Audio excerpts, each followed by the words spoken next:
آپ سب کے علم میں ہے گزشتہ 2-3 دہائیوں سے جس جنگ اور جس آگ کا تذکرہ کیا جاتا رہا ہے کہ وہ کسی وقت بھی ہمارے دروازے تک پہنچ سکتی ہے، وہ پہنچ چکی ہے۔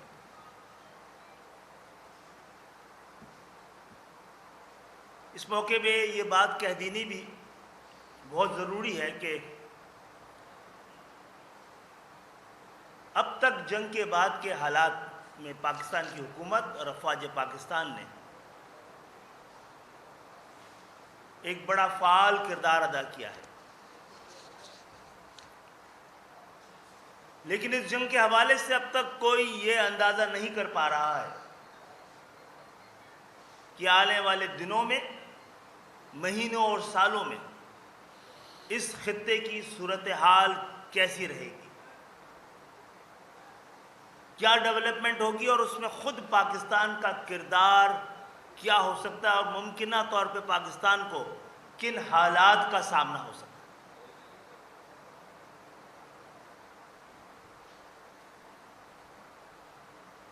پاکستان ثالثی اور مذاکرات کے جس عزم کا اظہار کر رہا ہے، ہم اس کے ساتھ ہیں، لیکن من حیث القوم ہمیں ہر طرح کے حالات کے لیے تیار رہنے کے لیے، اور تیاری میں سب سے ضروری ذہنی تیاری ہے۔ ہمیں پورا یقین ہے اور دنیا کو بھی اندازہ ہے کہ سرحدوں کی حفاظت کرنے کے لیے افواج پاکستان مکمل طور پر اس قابل ہے کہ پاکستان کا دفاع کر سکتی ہے، لیکن جب قوموں پہ جنگ مسلط ہوتی ہے تو صرف فوج نہیں لڑتی ہے، پوری قوم اس کے ساتھ کھڑی نظر آتی ہے۔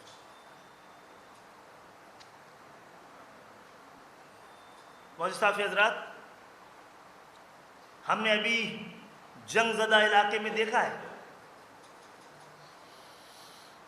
کہ جب ایسے حالات ہو جائیں تو اقتدار کو عوام کے جانب منتقل کر دیا جاتا ہے، علاقوں میں، گلیوں میں، محلوں میں، ڈسٹرکٹس میں۔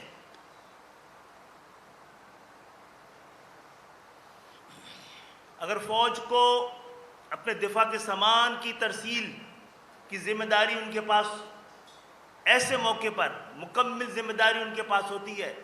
تو پانی کی سپلائی کی ذمہ داری ان کو نہیں دی جا سکتی۔ ہم گزشتہ کئی سال سے،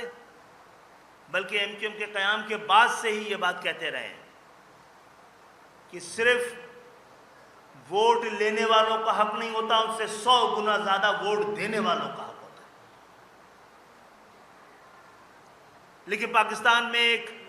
جاگیردارانہ جمہوریت، موروثی سیاست اور خاندانی اقتدار اس بات کی ضرورت نہیں سمجھتا۔ پاکستان کی تاریخ اٹھا کے دیکھیں، جب جتنا بہتر، جتنا ڈیوالو، جتنا عوام کے جانب اختیارات اور وسائل کی تقسیم کا جو دور رہا ہے، وہ پاکستان کے بہتر اور اچھے ادوار میں شمار ہوتا ہے۔ آج ایران کی مزاحمت کی ایک کامیاب وجہ اس کے نہ صرف ان کا تو تہران کو مکمل طور پر اس کی سٹی گورنمنٹ چلاتی ہے، لیکن انہوں نے جنگ کے انتظامات کے ساتھ ساتھ ہر چیز نیچے ڈیوالو کر دی۔ ہم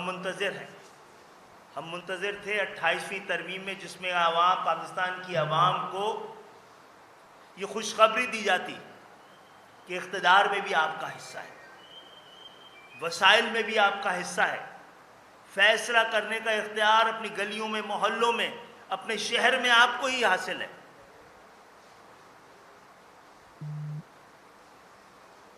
اور یہ مطالبہ آج کے دور پہ جس شدت سے MQM نے اٹھا رہی ہے، شاید پہلے کبھی نہ اٹھایا۔ ایک ایسے وقت میں جب ہمارا پورے پاکستان میں ایک چیئرمین نہیں ہے, ایک کونسلر نہیں ہے. یعنی یہ ہماری سیاسی ضرورت نہیں ہے, ہمارا مفاد سیاسی مفاد سے جڑا ہوا یہ ہمارا مطالبہ نہیں ہے, یہ پاکستان کو بچانے کا مطالبہ ہے. اور خدا نخواستہ یہ جنگ سرحد پار کر کے آپ کے ملک میں داخل ہوتی ہے تو اس کے لیے پہلے سے انتظام کر کے رکھیے جناب. آج جو ایکسٹریم میجرز لے رہی ہے فیڈرل گورنمنٹ, یعنی ان کو اندازہ ہے کہ آنے والے حالات کیا ہوں گے. جو معاشی بحران کو پریڈکٹ کیا جا رہا ہے اور اس کے لیے بڑے اقدامات کیے جا رہے ہیں, یعنی اس کا مقصد ہے کہ اندازہ ہے, بہت قوی اندازہ ہے کہ حالات کیا ہو سکتے ہیں.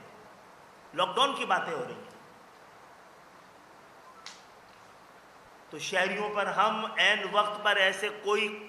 اقدامات کو تھوپیں, یہ اختیار ان کے حوالے کیجئے اس سے پہلے کہ وہ فیصلہ کریں ان کی شہروں میں, گلیوں میں, محلوں میں کس طرح کے اقدامات کی ضرورت ہے. شاید آج سے پہلے کبھی بھی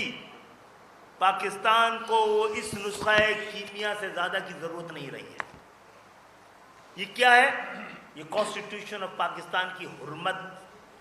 کے لیے تیار کیا ہوا ایک ڈاکومنٹ. یہ آئین میں پاکستان کی عوام کو کے اختیارات اور حقوق کی جو بات کی گئی ہے اس کی ضمانت کا ایک ڈاکومنٹ.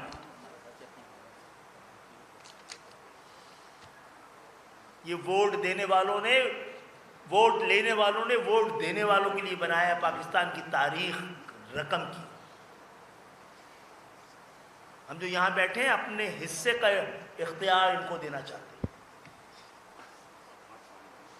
آج پورا پاکستان اس کے لیے تیار نظر آتا ہے. سیاسی جماعتیں اس کی مخالفت اس شدت سے کرتی نظر نہیں آتی, بلکہ امکانات یہ ہیں جس بھی سیاسی جماعت سے بات کی جائے. لیکن ایک بہت مختصر سی اقلیت جس کے پاس اس شہر کی وجہ سے, اس شہر پہ قبضے کی وجہ سے, ایک مصنوعی اکثریت کی وجہ سے, ایک جاگیردارانہ مزاج کی وجہ سے اس پاکستان کی عوام کی جانب اختیار, اقتدار اور وسائل کی منتنے والے ایوان کے ساتھ ساتھ عدالتوں نے بھی, پاکستان کی اعلیٰ ترین عدالت نے اس حوالے سے ایم کیو ایم کے ایک درخواست پہ ایک مکمل فیصلہ دیا جا چکا ہے. میں وزیر اعظم پاکستان سے مخاطب, ایم کیو ایم کی قیادت یہاں بیٹھی ہوئی, وہ آپ سے سوال کرنا چاہتے ہیں کہ ہم نے آپ آ کے بتائیے قوم کو بھی